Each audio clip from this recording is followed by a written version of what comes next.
particularmente el tema del cambio del sábado por el domingo y también con el tema de la construcción de templos. Ahora, otro día, quizá el que más ruido hace en nuestro tiempo y lo ha hecho a través de la historia, es la observación de la Navidad por parte de la mayoría de las iglesias cristianas. Entonces, nosotros no celebramos la Navidad de nuestro Señor Jesucristo porque realmente no hay ninguna ordenanza de parte de Él en ese sentido. Por el contrario, sí nos ordena conmemorar su muerte, pero de su nacimiento no se nos dice nada en la Biblia, a no ser nada más los textos de Mateo y Lucas, donde describen cómo fue el nacimiento, pero no prescriben ningún tipo de mandato. Ahora, respecto a la observación de la Navidad, nosotros decimos lo siguiente: para evitar confusión, comenzaremos afirmando nuestra total creencia en el relato bíblico tocante al nacimiento y encarnación de Cristo. Nos gozamos en su disposición de venir a la tierra y cargar con la humanidad para rescatarnos de nuestros pecados. Entre tanto que el nacimiento de Cristo fue motivo de celebración, de dar regalos a Jesús, ¿verdad? No a nadie más. Y de regocijarnos cuando ocurrió, según Mateo 1 y 2 y según Lucas 2. No existe base escritural para repetir esta celebración. Orientamos a orientemos nuestra atención al desarrollo histórico de este día festivo, ¿no? ¿Cómo vino este tema de la Navidad? Bueno, pues aquí va, hermanos, lo que nosotros sabemos, ¿verdad? Los antiguos romanos sostenían celebraciones a fin de año para dos de sus falsos dioses. Por un lado, Mitra, que no era de ellos, pero ellos lo adoptaron, el dios de la luz, y Saturno, el dios de la cosecha. De acuerdo al culto persa, el mitraísmo, Mitra fue un dios salvador nacido milagrosamente de una mujer, pero de origen celestial, y cuyo nacimiento fue atendido por magos. Hay imágenes y diversas esculturas, en su mayor parte del siglo III después de Cristo. Saturno, el dios de la cosecha, era celebrado en un festival llamado Saturnalia, cada diciembre del 17 al 24, en gratitud por sus bendiciones en el ámbito de la agricultura.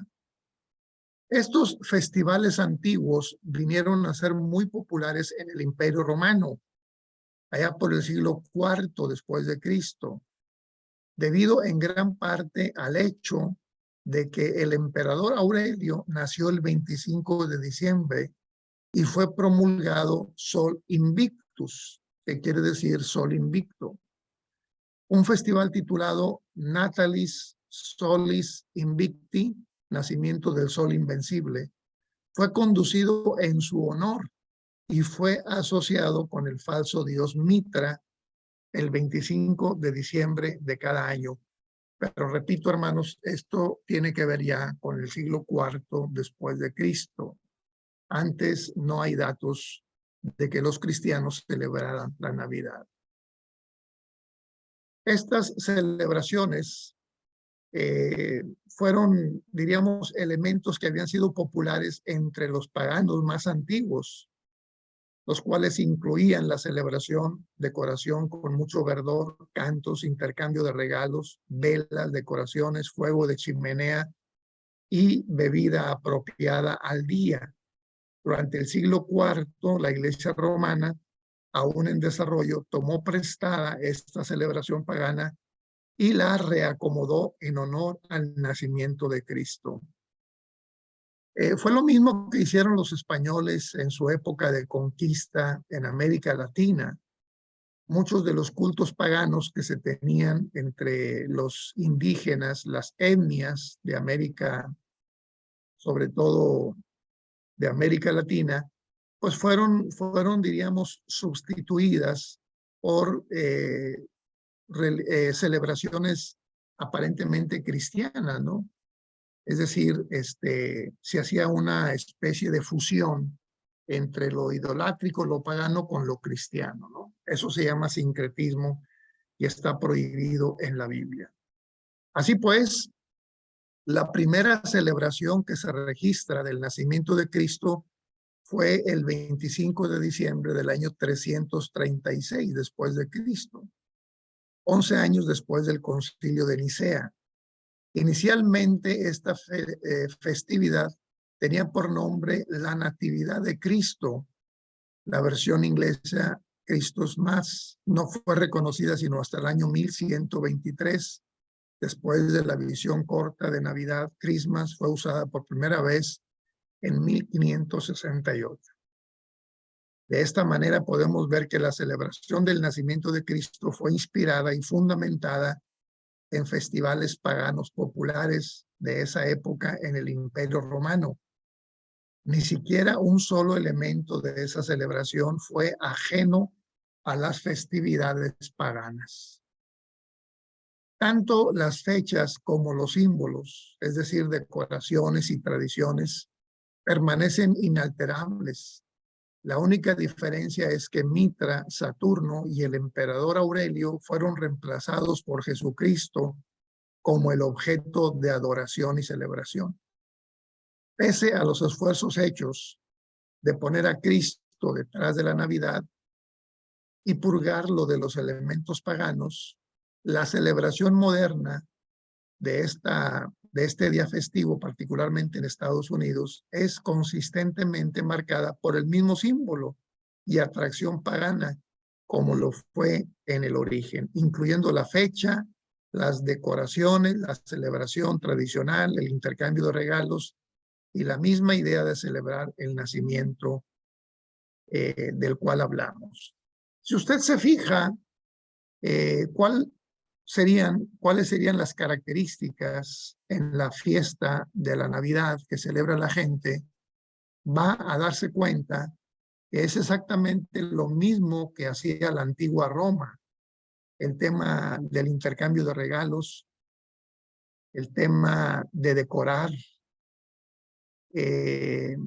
diríamos de estas comidas abundantes, con bebidas también abundantes, en muchos casos alcohólicas y en muchos casos terminando en un ambiente hostil, incluso de pleito y hasta de muerte, pues simplemente ponen de manifiesto que no se puede empalmar algo tan sagrado como fue el nacimiento de Cristo con algo tan pagano como fue la adoración de Mitra y de Saturno. Esas mezclas no son válidas en la Biblia. Nada tiene que ver la mentira con la verdad, lo santo con lo pagano, ¿no? Como dice el profeta Isaías, hay de aquellos que llaman a lo dulce amargo y a lo amargo dulce, ¿verdad? ¿Por qué? Pues porque es un gran error, es algo que Dios prohíbe.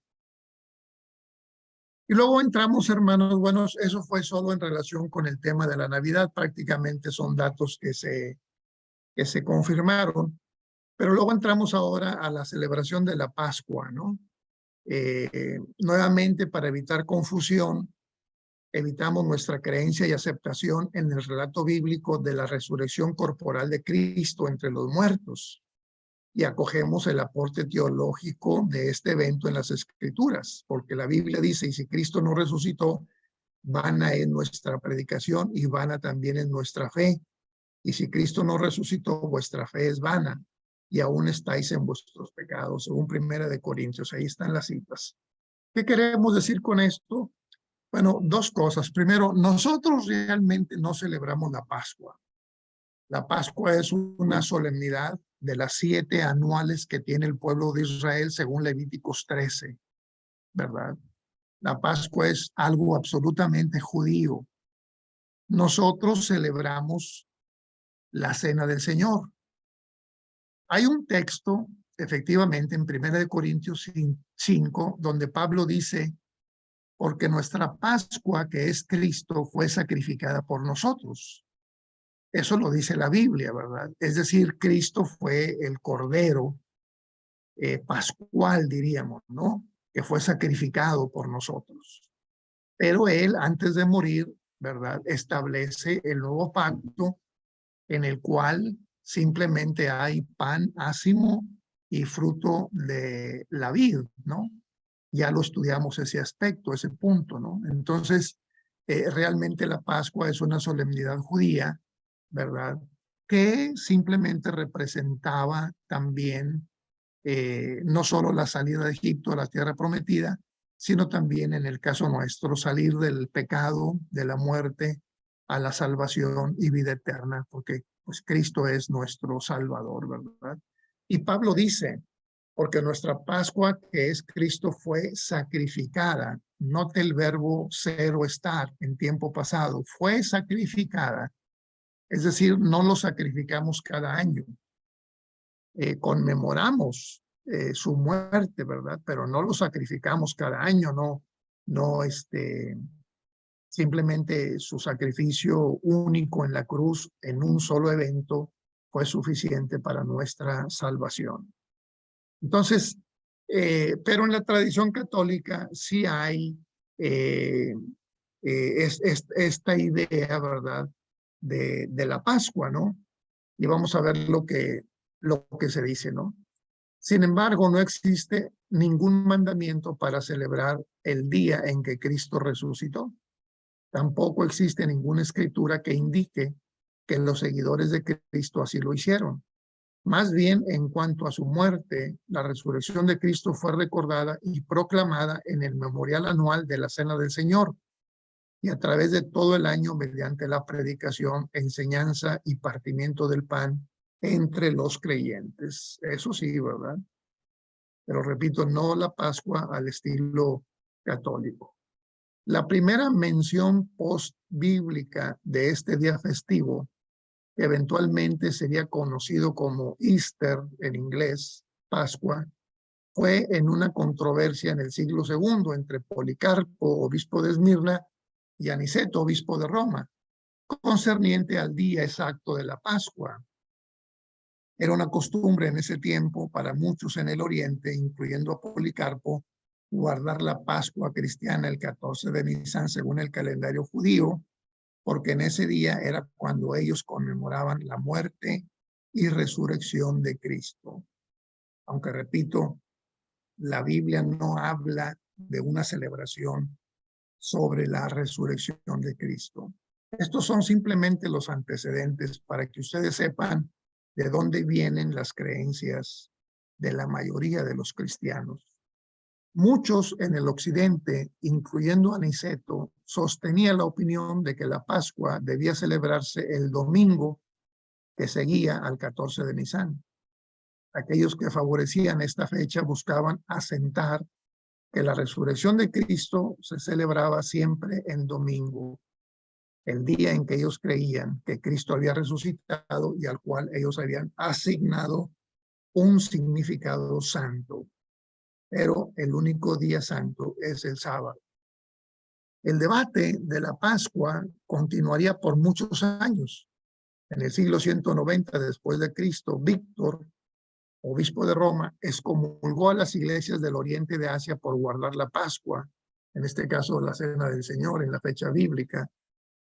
Ningún acuerdo entre los segmentos de la Iglesia del Oriente con Occidente se alcanzó, sino hasta el Concilio de Nicea, 325 después de Cristo, donde la fecha estipulada por Occidente fue aceptada.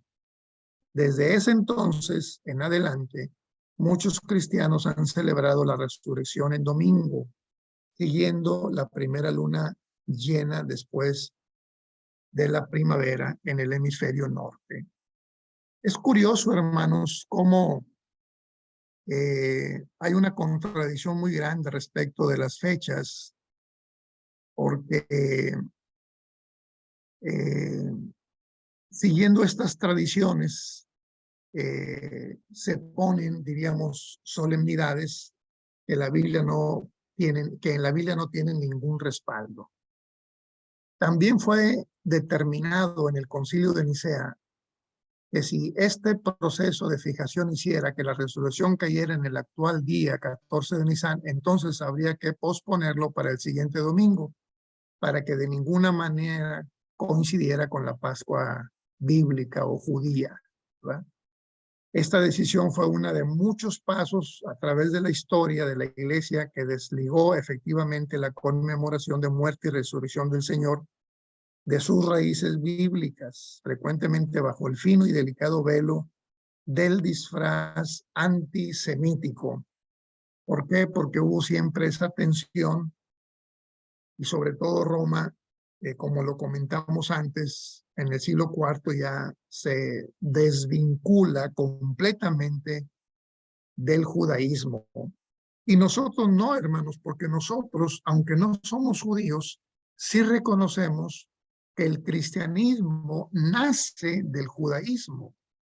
El judaísmo es como la madre que da a luz a la hija, en este caso el cristianismo. El cristianismo es el siguiente nivel en la historia de la salvación. Entonces no hay por qué desconocer la tradición judía. De hecho, el Antiguo Testamento es absolutamente judío. Y no podríamos nosotros comprender el Nuevo Testamento si no fuera por el Antiguo, porque hay una relación intensa entre uno y otro. Así es que debemos demostrar respeto por la tradición judía. Por supuesto que sí, aunque obviamente ya no estamos bajo los preceptos del antiguo pacto, reconocemos el valor que tienen y a la luz del Antiguo Testamento, muchas doctrinas del Nuevo tienen una mejor interpretación. Cuaresma. Aquellos que observan la Cuaresma lo hacen teniendo en mente la tentación de Cristo en el desierto y la última semana de su pasión. Aún aceptando completamente el relato bíblico de estos eventos, vemos que ninguna parte de la Escritura indica que los creyentes la conmemoraron o que hayan implicado que se debería hacerlo, ¿no? Esta fiesta de la Cuaresma consiste en 40 días antes de la muerte de Cristo, como de penitencia, ¿verdad? Conmemorando los días que Cristo estuvo en el desierto. No hay nada de mandamiento sobre eso. Son simplemente textos descriptivos. Pero la Iglesia Romana los introduce como parte de su doctrina y se deben de observar, ¿no? La celebración de la Cuaresma está estrictamente asociada con la celebración de la Pascua, el Easter, aunque algunos cristianos observaban un periodo de preparación prepascual antes del Concilio de Nicea. No obstante, la institución más formal de la Cuaresma se desarrolló lentamente en la Iglesia Romana en la era post-Nicea, es decir, después del 300. La celebración se enfocaba en la preparación bautismal y con frecuencia se incluía un ayuno que duraba desde un día hasta 2 semanas. No fue sino hasta mucho después que la Cuaresma vino a formalizarse litúrgicamente y fue asociada con penitencia pública y con una preparación devocional de 40 días hasta llegar a la Pascua. En la práctica contemporánea de estos 40 días, excluyendo los domingos, que comienza el miércoles de ceniza, ¿no? En las iglesias católicas y algunas protestantes, el domingo que precede al miércoles de ceniza en las iglesias orientales ortodoxas y concluyendo en la Pascua, este tiempo es separado para ayunar, orar y hacer penitencia. La Cuaresma culmina con lo que es conocido comúnmente como la Semana Santa, tiempo durante el cual se conmemora la última semana de la vida de Cristo mediante varias ceremonias que incluyen el domingo de Palmas o Domingo de Ramos, supuestamente el día de la entrada triunfal a Jerusalén, el Jueves Santo, supuesto día de la Última Cena, el Viernes Santo, supuesto día de la Crucifixión, y el Sábado Santo, supuesto día de la espera y vigilia, antes de la resurrección, ¿no? En lo que se conoce como la Semana de la Pasión. La Cuaresma es una fecha fija importante en el calendario anual de la Iglesia romana para la mayoría de la cristiandad. Con esta historia en mente, consideremos elementos objetables de la Cuaresma. Primero, en vista de que aquellos que celebran la Cuaresma no se aferran directamente a ningún precedente bíblico, es pues una tradición meramente humana y debería, por tanto, ser objeto de escrutinio. Segundo, el periodo de tiempo cuaresmal está íntimamente ligado al domingo de resurrección, tal como se observó por la Iglesia Católica después del Concilio de Nicea, de modo que los mismos medios antibíblicos usados para calcular la fecha de la Pascua también produjeron la fecha antibíblica imaginaria para estos supuestos eventos, ¿verdad? Lo más importante aquí, hermanos, es que nada dice la Biblia sobre la Cuaresma. Tercero, las tradiciones de la Iglesia Católica concernientes a la confesión ante un sacerdote, los sacramentos, tareas sacerdotales, penitencia, sexualidad santa, prohibición de ciertos alimentos, etcétera, son expuestos en forma dramática durante el período de la Cuaresma. O sea que en ese período, hermanos, se prohíbe, por ejemplo, comer carne, ¿verdad? Se sabe que también al principio de esta solemnidad, la Iglesia romana tenía el control del pescado y entonces el único alimento de carne que se podía comer era, como hasta el día de hoy, el pescado, ¿verdad? Qué curioso, ¿verdad? Y bueno, durante ese tiempo, pues hay penitencia, ¿no? Estos rezos interminables de repeticiones, de credos y de otros rezos elaborados por los sacerdotes católicos. Está el tema de los sacramentos, la confesión, eh, y de toda esta, diríamos, misticismo, ¿no? Que pretende la Iglesia Católica, ¿verdad? Como resultado, la Cuaresma está estrechamente asociada con muchos de los fracasos del catolicismo que permanecen opuestos a la verdad de la autoridad y doctrina bíblica. Difícilmente alguien puede afirmar que celebrar la Cuaresma sin antes tomar parte de las tradiciones católicas que violan numerosos principios y conceptos y mandamientos bíblicos o que hagan eco a las palabras de Jesús, ¿no? Traspasáis el mandamiento de Dios por vuestra tradición. Esto se lo dijo Jesús a los fariseos, ¿verdad? Hay que distinguir cuando es un mandato bíblico con base bíblica a lo que es una tradición absolutamente humana. Y el último punto aquí, hermanos, es este día pagano conocido comúnmente como Halloween, relacionado también con el Día de los Muertos o el Día de Brujas. Aquellos que celebran el Día de las Brujas no se aferran a ningún apoyo bíblico. Por tanto, vamos a proceder directamente al desarrollo histórico de esta festividad. Hay dos líneas históricas sobre la celebración del moderno Día de las Brujas. La Iglesia Católica y las prácticas paganas en el noroeste de Europa, y luego señalaremos su intersección. El Día de las Brujas está íntimamente ligado a la veneración católica de los santos. La primera mención de un festival que honró la partida de los santos es hecha para San Efrén de Siria, quien murió en el 373. San Crisóstomo en el 407 notó que la fecha para ese festival era el primer domingo después de Pentecostés. Una celebración más esparcida de este festival en las iglesias occidentales no apareció sino hasta aproximadamente el año 609 después de Cristo, cuando el Panteón de Roma fue dedicado al Papa Bonifacio IV como iglesia para uso cristiano por el emperador romano Focas. Sin embargo, desde ese instante en adelante, una conmemoración anual fue conducida para todos los santos, el 13 de mayo, La fecha fue cambiada al 1 de noviembre por el Papa Gregorio III, quien murió, ahí está el año, y quien dedicó una capilla en la Basílica de San Pedro para ese día, ¿no? O sea, todo esto está así, hermanos. Posteriormente, el Papa Gregorio IV, quien murió en el año 844 después de Cristo, ordenó la celebración universal del Día de Todos los Santos por la Iglesia Católica. La misa oficiada en ese día se le refirió como la Misa de Todos los Santos, en inglés Halloween.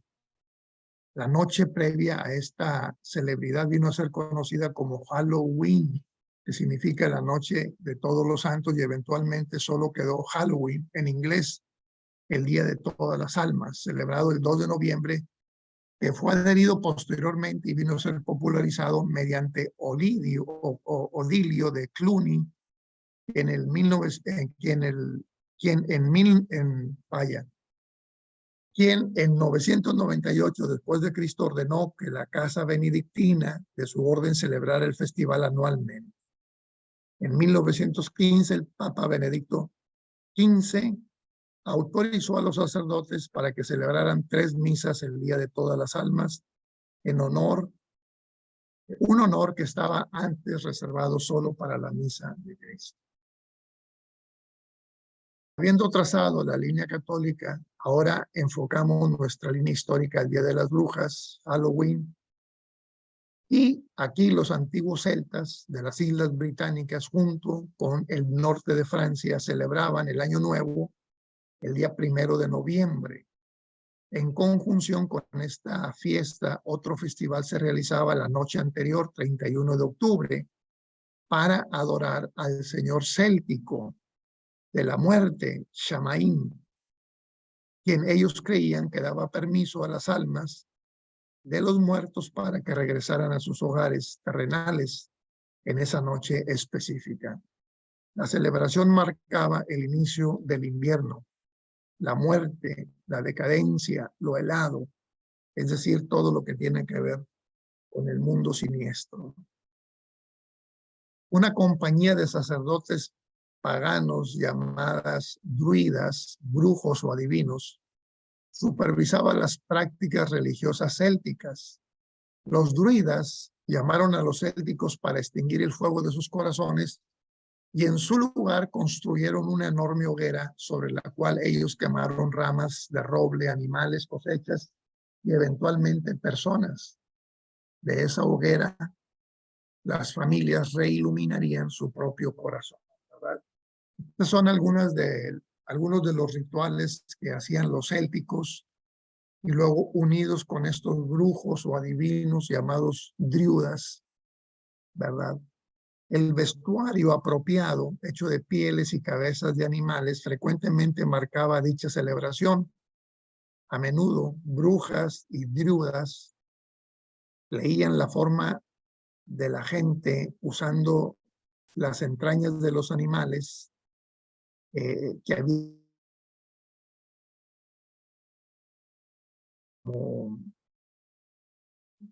como vaticinando el futuro de las personas. En el año 43 después de Cristo, los romanos conquistaron a los celtas y gobernaron la isla. Y ahí empezó esta mezcla, hermanos. Durante ese tiempo, los festivales romanos se fusionaron con el festival céltico de Samaín. Una de estas festividades llamada Feralia se realizaba a finales de octubre para honrar a los muertos. El otro festival a la diosa romana del fruto y de los árboles, Pomona. La gente pagana de las Islas Británicas continuó celebrando diversos festivales por siglos después de esta fusión. Una variedad de vestuarios locales relacionados a las festividades se desarrolló, incluyendo uno en Irlanda que caracterizaba un desfile que honraba al falso dios Muk o Ya. Durante ese desfile la gente pedía alimento en todas las casas y gentes donde pasaban. El líder del desfile se vestía con una vestimenta compuesta de una túnica blanca y la cabeza de un animal muerto. Toda una variedad de vestuarios se desarrolló muchos de los cuales tenían relación en cierta forma con supersticiones respecto a los muertos, a espíritus malignos, brujas y a la magia. Muchos de los paganos que guardaban estos festivales a su debido tiempo llegaron a ser parte de la Iglesia Católica, usualmente a través de conquistas militares y políticas. Ahora nos enfocaremos en la intersección de estas dos líneas de historia, de acuerdo con la práctica no bíblica de venerar a los santos muertos. La Iglesia Católica tempranamente había determinado que debería apartar un día con el propósito de honrar las almas de los muertos, ¿no? Y aquí está cómo pasó. Durante el siglo VIII, esta tradición católica se unió a estos festivales celtas romanos de Samaín, Peralia y Pomona, las cuales festejaban a los muertos y a la superstición. Esto está escrito en la enciclopedia World Book, declara: el Día de las Brujas, Halloween, se desarrolló de festivales antiguos de Año Nuevo, de festividades a los muertos, para que las personas pudieran seguir celebrando un festival que ya observaban antes de convertirse al cristianismo. La Iglesia Católica eligió el 1 de noviembre para observar a los muertos, y como parte de esa festividad las personas incluyeron antiguas costumbres paganas. Otra vez, ¿no? Lo mismo de siempre. La transferencia de conceptos y costumbres paganas del festival Shammaín hacia la festividad cristiana es totalmente parecida a la historia en las celebraciones contemporáneas en el día de Halloween. En Inglaterra también hubo estos eventos alrededor de hogueras, comiendo manzanas y nueces, en un claro corolario del festival de la hoguera céltico Shammaín y de la diosa romana de la cosecha Pomona. En muchos países, el Día de Todas las Almas, el pobre sale a pedir, en inglés, trick or treat, es decir, truco o travesura, ¿verdad? Trato o travesura, mejor dicho. Y recibe cosas dulces a cambio de promesas para rogar por los muertos. En Estados Unidos se refiere como trick or treating, trato o travesura. Y sucede en la noche de Halloween, ambas prácticas provenientes de la costumbre hecha en el desfile de súplicas de Mucoyá del paganismo céltico. A través de las celebraciones populares de Halloween, en el mundo moderno se incluye el vestuario, el lenguaje, las tradiciones que demuestran una obsesión con toque de brujería, de muertos, de espíritus malignos, en fin, todo lo que ya podemos ver, incluso en algunos países latinoamericanos. El impacto del paganismo sobre esta aparente festividad cristiana es altamente evidente. Para los cristianos que entienden estas raíces, la observación del Día de Brujas, de cualquier forma o postura, viene a ser altamente objetable. Más obvio que cualquiera de otros días ordenados aquí, el Día de Brujas, Halloween, es maligno e irrelevante para la salvación. Ojalá que todos aquellos que sirven al Señor de la vida, de la luz, de la verdad y la santidad eviten de una vez por todas la celebración de muertos, de las tinieblas y de la decepción y de la impiedad. Conclusión. Dado el origen y la observación contemporánea de estos días, hacemos un llamado a nuestros compañeros creyentes a olvidarlos, abandonarlos. En su lugar busquemos adorar a Dios según la ordenanza que Él ha prescrito, en vez de conformarnos a tradiciones hechas, tradiciones hechas por hombres y de idolatría paganas. Bueno, me parece que es todo, hermanos. Aquí está el texto de Pablo, ¿verdad?, que nos invita para no participar de eso, ¿verdad? Y concluimos. Muy bien, hermanos. Reconozco que ha sido una pesada lectura, pero hay que saber los orígenes, tenerlos ahí a la mano, porque eventualmente alguien preguntará por qué celebramos alguna festividad y por qué no. Fíjese usted que en la tradición judía, que es la tradición bíblica, hay una recomendación permanente de parte de Dios a través de diferentes escritores para que los padres expliquen a los hijos el origen de las celebraciones que ellos tenían, ¿verdad? De hecho, en Deuteronomio está escrito, ¿verdad? Después del Shema, que son palabras que los padres deben de repetir a los hijos cuando les pregunten por qué la Pascua, por qué los panes sin levaduras, por qué el toque de las trompetas o la fiesta de la cosecha. Era ocasión para que el padre le dijera al hijo cómo fueron esclavos en tierra de Egipto y cómo Dios los sacó de allá hasta traerlos a la tierra prometida. En este caso, nosotros, como cristianos que no tenemos un origen judío, debemos de tomar ese ejemplo para también decir a nuestros hijos de dónde nos sacó Dios, del mundo pagano en el que vivíamos y nos trajo al reino de los cielos. Porque a mí me llama mucho la atención, hermanos, que por ejemplo es muy común ver que hoy en día son artistas en el mundo de la farándula, aquellos que fueron hijos de artistas. Son deportistas, aquellos que fueron hijos de deportistas. Son comerciantes, aquellos que fueron hijos de comerciantes, doctores, aquellos que fueron hijos de doctores, pero no siempre, no siempre tenemos nosotros esta secuencia, ¿no? ¿Por qué? Porque muchas veces nuestra familia o nuestros hijos incluso no son cristianos, o por lo menos no practican la fe cristiana.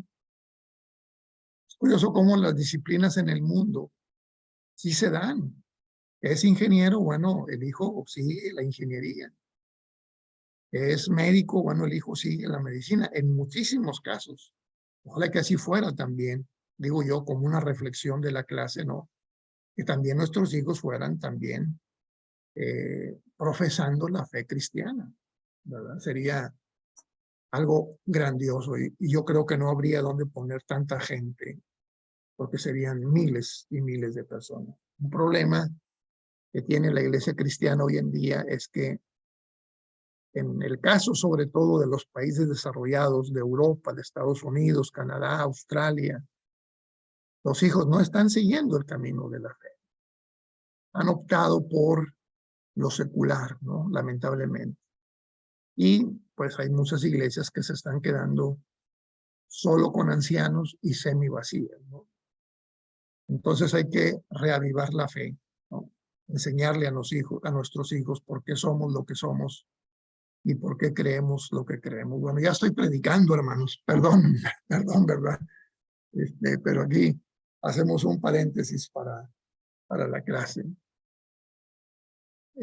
Comentarios, preguntas, opiniones, adelante, hermanos.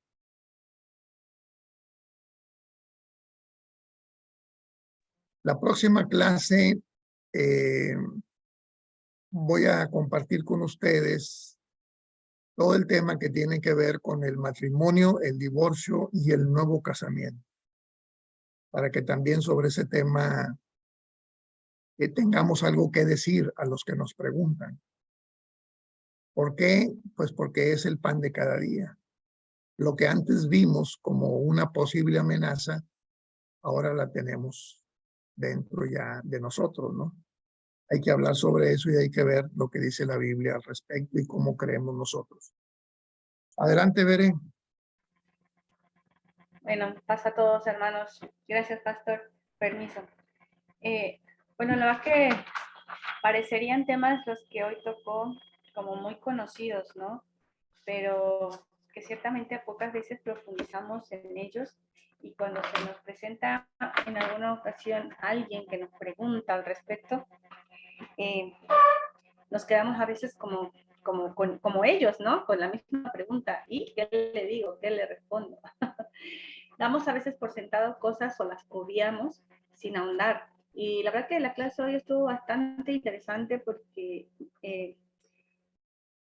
fue mucho también conocer, ¿no?, el contexto histórico de muchas de estas tradiciones que se viven hoy día, bueno, que se viven de años, de siglos atrás, pero que hoy día pasan a ser como tan naturales que incluso hasta nosotros mismos como cristianos a veces nos sentimos tentados, ¿no?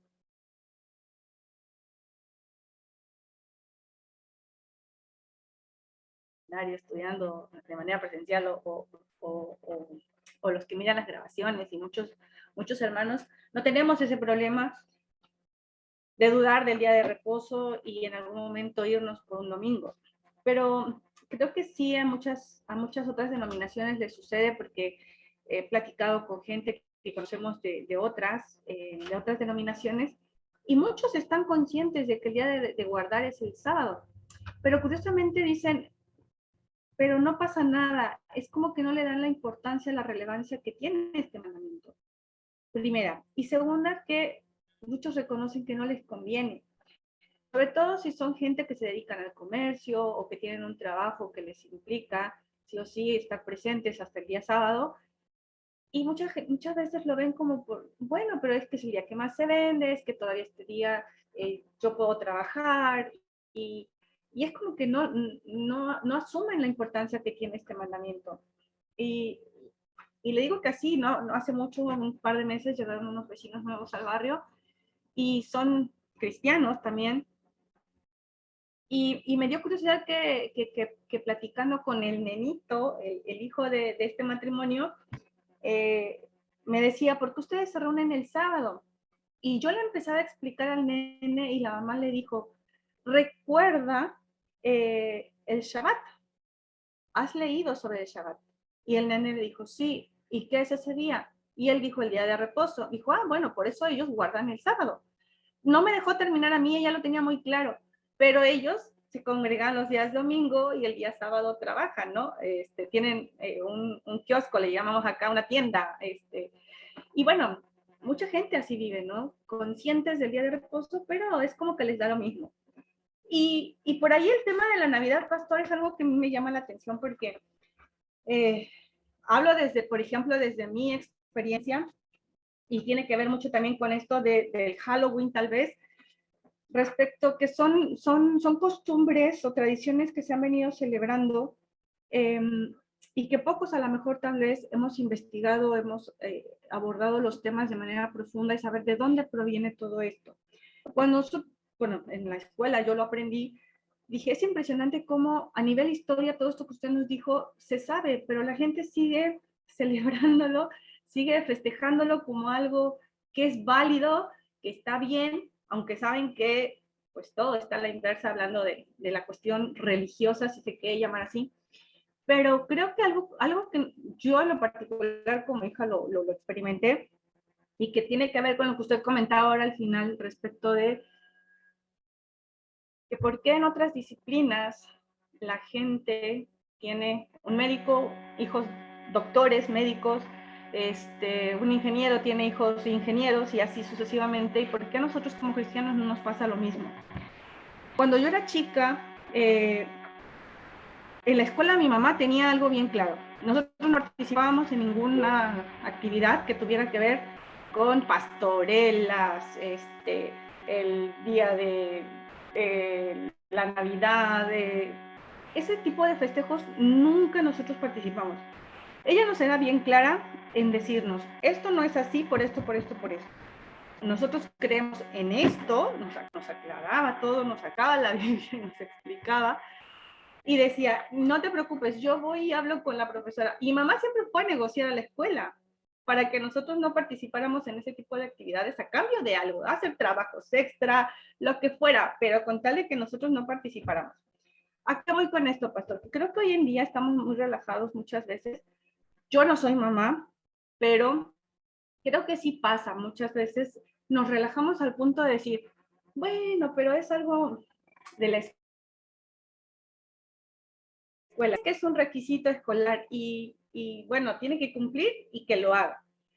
Y creo que eso a largo plazo va creando como una especie quizá de confusión o de decir, bueno, pues si lo hice siempre es porque no está mal, ¿no? Y llega un punto en el que el joven, el adolescente, o incluso ya a veces hasta uno de adulto dice, ay, pero qué de malo tiene. Yo sé que la Navidad no se festeja, pero es bien lindo dar regalitos y recibir regalitos y juntarnos esa noche y cenar juntos. No sé si me doy a entender. Nos relajamos tanto que a veces lo normalizamos y decimos, pero ¿qué tiene de malo? ¿No? ¿Qué tanto es tantito? Decimos en México. Y creo que llegar a ese extremo nos lleva a veces ahora a tener iglesias, como usted dice, donde la mayoría somos adultos y donde los jóvenes cada vez quieren integrarse menos, están más inmersos en ese tipo de actividades o se les hace tan normal decir, bueno, en casa no quieren festejar la Navidad, pero me voy con mis amigos, ¿no? Yo paso Navidad con ellos porque pues ellos pasan lindo, compartimos regalos, yo no creo en eso, pero está bueno festejar. Y bueno, lo mismo pasa con el Halloween, ¿no? Por ahí a lo mejor muchos dicen, bueno, no tiene nada de malo, pero es divertido vestirnos de disfraces y pasar una noche y qué sé yo.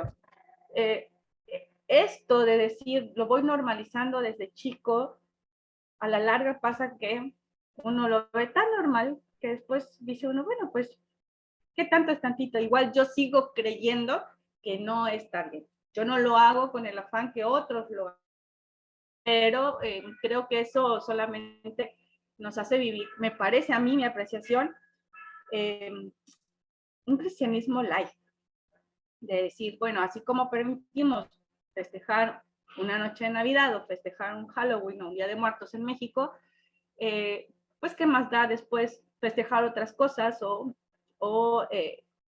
mezclar otras creencias paganas con nuestro supuesto cristianismo, ¿no? Con nuestra supuesta vida en Jesús. Entonces, creo que parte muchas veces desde la base, pastor, lo que usted decía, de que desde niños sepamos lo que aprendemos y sepamos lo que enseñamos y nos mantengamos firmes, porque es así como nos vamos perdiendo en el camino, de a poquito, sutilmente.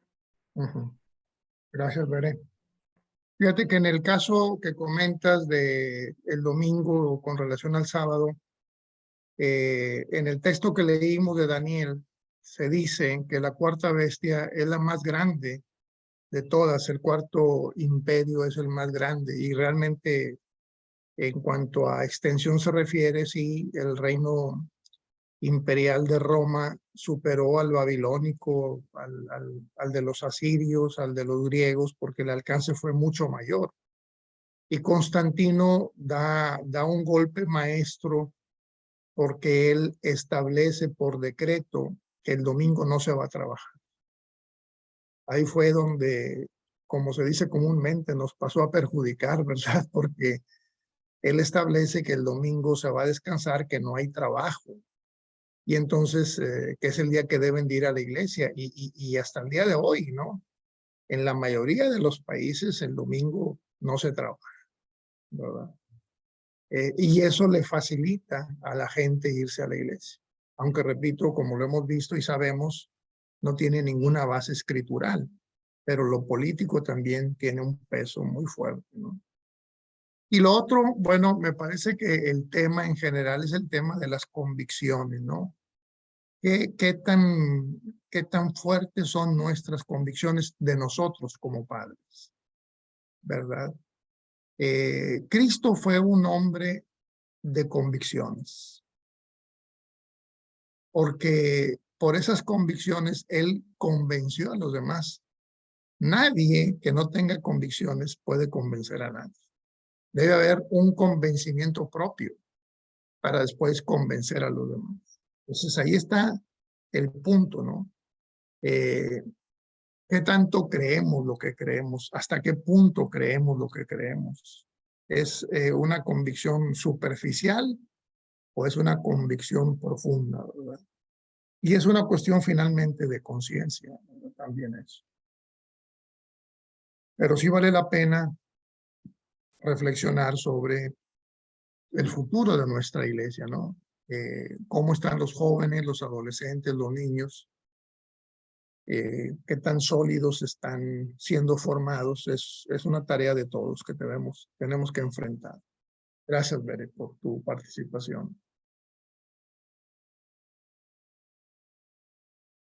Sí, Lucy, adelante. Pasa todo. Lucy, Solamente un comentario. Creo yo adelante. que nos queda a cada uno de nosotros buscar ser fieles, ¿verdad? Y en la voluntad de Dios, nosotros poder vivir como unos hijos de Dios. Yo creo el tener la palabra y el poderla comprender. Y yo creo que como iglesia, nosotros tenemos estos fundamentos donde tenemos que apropiarlos y no quedarnos solamente nosotros. Como lo decía usted, tenemos que enseñárselos a otros y que si nos preguntan o tienen duda de lo que nosotros creemos, nosotros tengamos esa facilidad de poder compartir con otros para que ellos entiendan, ¿verdad? La gran bendición de poder entender todo lo que creemos y lo que hacemos no es porque sí, sino que tiene un fin en la vida de nosotros como hijos de Dios. Creo que como padres, como hermanos, como hijos, como abuelos, tenemos responsabilidades y yo creo que uno de los grandes retos es que nosotros como líderes, donde estamos en el lugar que estamos, es enseñarles a los demás para que puedan ellos comprender y que también lo vean no como una carga todo esto, lo que sí podemos hacer, lo que no podemos hacer, sino que ellos puedan verlo como una bendición para el crecimiento de nuestra vida espiritual, para que nosotros podamos, ¿verdad? Llegar al plan de Dios que Él tiene en nosotros, para que se lleve a cabo ese plan maravilloso que Dios tiene en nuestra vida. Yo creo que si nos mantenemos en la fidelidad y vemos en nosotros esa grande responsabilidad de santificarnos cada día para que nuestro Dios nos use en cualquier lugar donde estemos, el Señor va a hacer grandes cosas en cada uno de nosotros. Solamente eso quería comentar, hermano. Muchas gracias. Muy, muy valioso el comentario, Lucy. Dios te bendiga.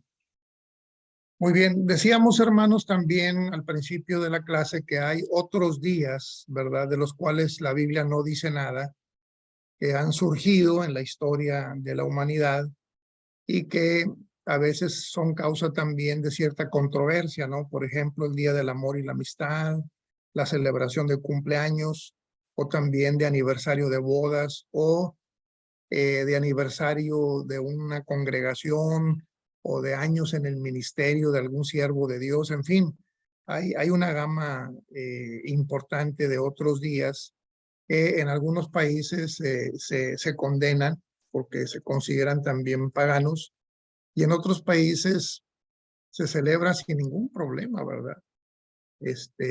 No sé, en los países de ustedes, cómo se den estos casos y qué hayan hablado al respecto.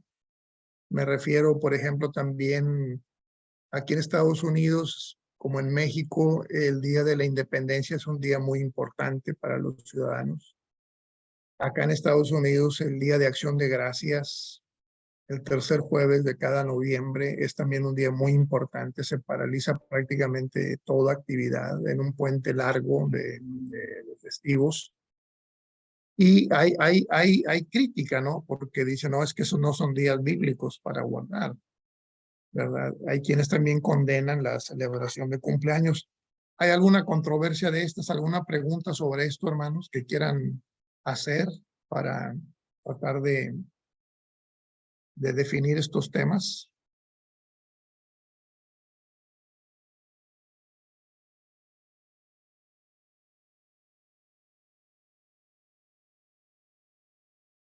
Bueno, creo, hermano, que, Sí, por sí. ejemplo, acá en En Perú es igual, le dan toda la importancia a todas esas festividades. Y creo yo que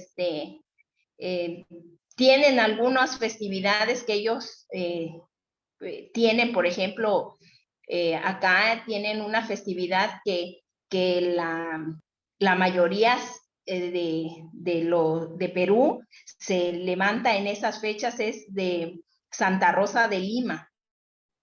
Es una festividad que tienen de esa imagen donde la adoran y de verdad que hacen revuelo en eso, porque es increíble mirar que puedan salir y van y ponen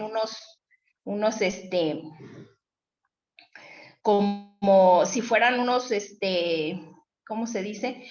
Unos pozos de agua, pero lo simulan altos y echan una cartita ahí y piden deseos y ellos creen, lo tienen tan convincente, hay una convicción tan grande en su corazón que ellos saben que lo que lleven en esa cartita va a ser concedido porque ese día está designado para esos milagros que van a ver en sus vidas y lo hacen. Y son filas y filas de personas que lo hacen, como el 14 de febrero, los cumpleaños. Todo eso es normal que también acá lo festejan. O sea, creo que en todo el mundo le dan como ese énfasis y esa importancia también. Sí, Lucy, gracias. Bueno, en este caso, por ejemplo, de Santa Rosa de Lima, que sería como una versión del 12 de diciembre, la Virgen de Guadalupe en México, esos días sí diríamos que tienen una dosis de idolatría, ¿no? Porque sí hay adoración, hay cánticos, hay rezos, peticiones, ¿verdad?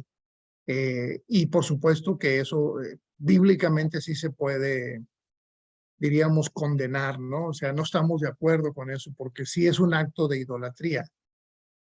Pero hay otros días, repetía yo al principio, que no son ni mencionados en la Biblia para bien y para mal. Son días que han surgido nada más, como por ejemplo este Día de la Independencia o el Día de Acción de Gracias o días de cumpleaños o de aniversarios, ¿no? Sobre eso, lo que quiero decir es que como la Biblia no lo promueve ni lo prohíbe, viene a ubicarse en un concepto que se conoce como criterios no unidos de la fe cristiana.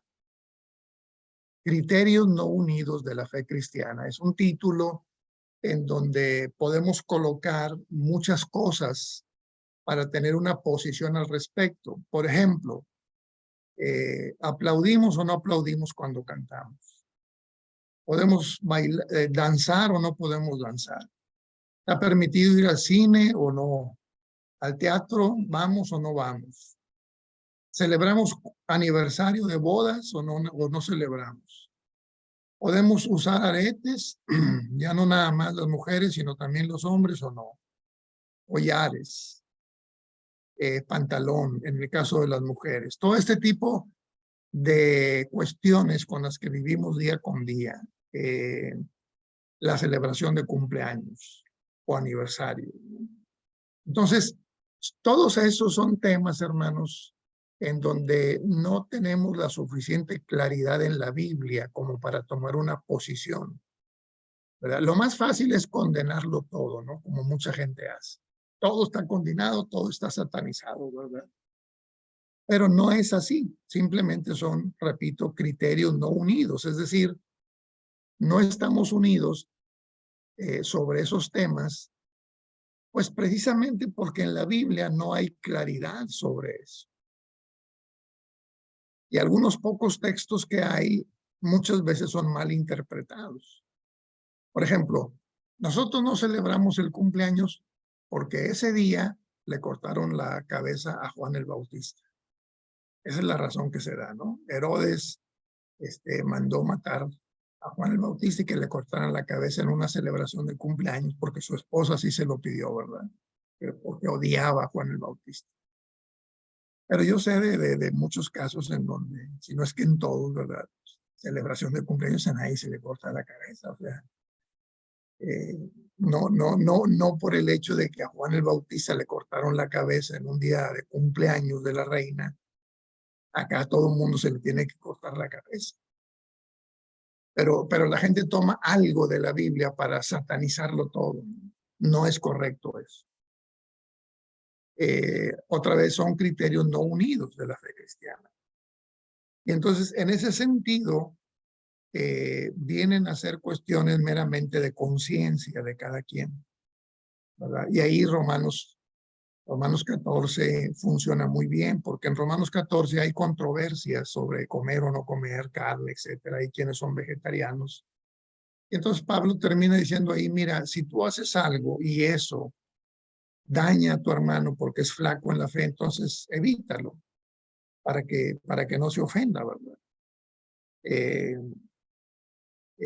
La vida cristiana es una vida de relación humana. Hay más de 25 veces en el Nuevo Testamento donde se habla de los unos para con los otros, ¿no? Perdonados los unos a los otros, sobrellevar las cargas los unos de los otros, exhortados los unos de los otros, amonestados los unos a los otros. Hay muchos versos así, ¿no? ¿Por qué? Porque estamos en relación y en esas relaciones no todos pensamos igual. Entonces hay que tener respeto y tolerancia para aquellos que no piensan como nosotros. Repito, en estos días en donde la Biblia no promueve ni prohíbe nada al respecto. Porque ya vimos, hay días que son de guardar y hay días que son paganos o idólatras. Pues aquí no tenemos problema porque la Biblia lo dice, ¿verdad? Ahí no discutimos. Acá también no discutimos porque sabemos cuáles son días que están bendecidos, ¿no? Pero en los días de en medio, que son otros días, ni unos ni otros, ahí sí, repito, va a ser una cuestión de conciencia propiamente. ¿Quieres comentar algo, Veré? Sí, sí, pastor. Bueno, con respecto a eso que usted preguntaba, acá, por ejemplo, en Argentina, yo me he dado cuenta que, por ejemplo, en algunas congregaciones no está como bien visto, por ejemplo, que, por ejemplo, se celebre el Día del Niño, ¿no? Algunas otras, sí, el día sábado se encargan de que, por ejemplo, en este festejo del Día del Niño, se les hace algo a los chicos en particular, o ellos participan dentro del culto, o se pide a veces que el sermón vaya dirigido en sentido algo para los niños, y algunas lo hacen, algunos no, porque dicen que está mal, esta parte de como que no es bíblico, casi que es pecado, pero digo, hemos recorrido un montón de congregaciones, si no es que casi todas acá en el país, y es como que, vaya, está partida la situación, ¿no? Algunos lo hacen y no lo ven mal, y algunos sí, ¿no? O sea, no, incluso no permiten que se haga algún festejo de ese tipo. Ahora, con respecto a los aniversarios, los cumpleaños, creo que en ese sentido no hay un problema, al menos que nos hayamos percatado de que lo festeje. Creo que la mayoría siempre festejamos, por ejemplo, un aniversario de bodas o un cumpleaños, y por ahí no pasa el tema. Ahora, con respecto de los días festivos, híjole, acá estamos en el horno porque días festivos o feriados hay tiro por viaje, creo que 2 veces al mes, siempre hay feriados largos que la gente aprovecha para salir, más que nada, pero me parece que ya esa es una cuestión como que política, ¿no? Porque obviamente al salir la gente genera movimiento de plata y todo eso, es más como una conveniencia, pero tampoco es como que el hecho de que tengan cierto recelo por decir, bueno, este día que es, no sé, hablando de la Navidad, ¿no? Es un día que acá no se elabora y por ahí la gente igual acá dice, bueno, no se trabaja y vámonos, vemos qué hacemos. No, como que no hay mucho en ese sentido, como un recelo, me parece. Pero sí,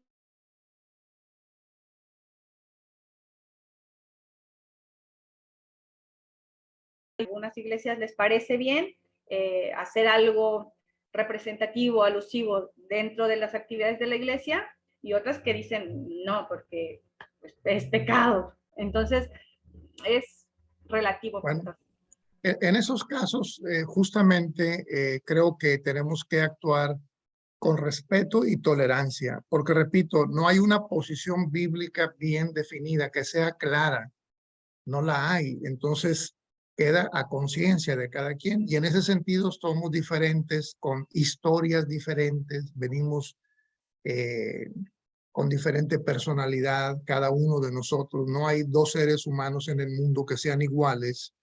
Por lo tanto, debemos de actuar así, ¿no? Con respeto y tolerancia para aquellos que no piensan como nosotros.